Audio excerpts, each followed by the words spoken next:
బంగాళాఖాతంలో తీవ్ర వాయుగుండం తుపానుగా మారింది. పుదుచ్చేరి తమిళనాడు తీరాల వైపు ఫంగల్ తుపాను బలంగా దూసుకొస్తోంది. తమిళనాడు వ్యాప్తంగా భారీ వర్షాలు కురుస్తున్నాయి. చెన్నైలో ఇప్పటికే పలు ప్రాంతాలు జలమయమయ్యాయి.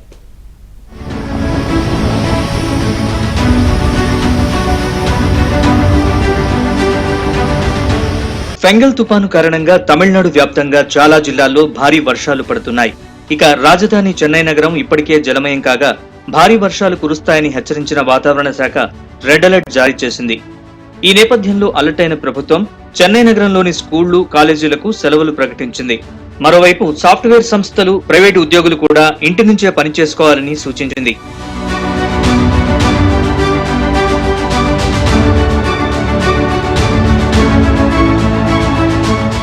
ఎడతెరిపి లేకుండా కురుస్తున్న వాన కారణంగా తమిళనాడులోని 7 తీర ప్రాంతాల్లో ఐఎండీ రెడ్ అలర్ట్ జారీ చేసింది.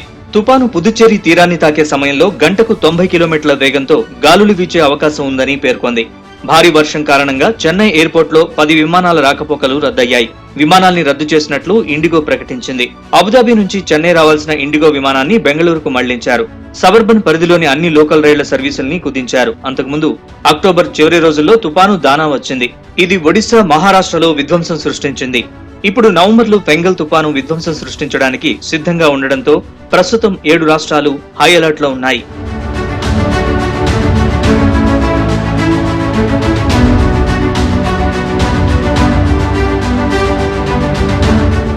ఫెంగల్ తుపాను కారణంగా ఏపీ వ్యాప్తంగా భారీ వర్షాలు కురుస్తున్నాయి.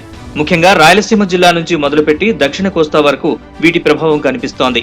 దీంతో సీఎం చంద్రబాబు విస్తృత స్థాయి సమీక్ష నిర్వహించారు. అన్ని స్థాయిల్లో ప్రభుత్వ యంత్రాంగం అప్రమత్తంగా ఉండాలని ఆదేశించారు. పరిస్థితిని ఎప్పటికప్పుడు రియల్ టైంలో అంచనా వేసి అందుకనుగుణంగా చర్యలు చేపట్టాలని సూచించారు. ఆర్టీజీ ద్వారా నిరంతర పర్యవేక్షణతో ప్రజల్ని అప్రమత్తం చేయాలని సీఎం పేర్కొన్నారు. మరోవైపు తెలంగాణ పైన ఫెంగల్ తుపాను ప్రభావం చూపించనుందని వాతావరణ శాఖ ప్రకటించింది.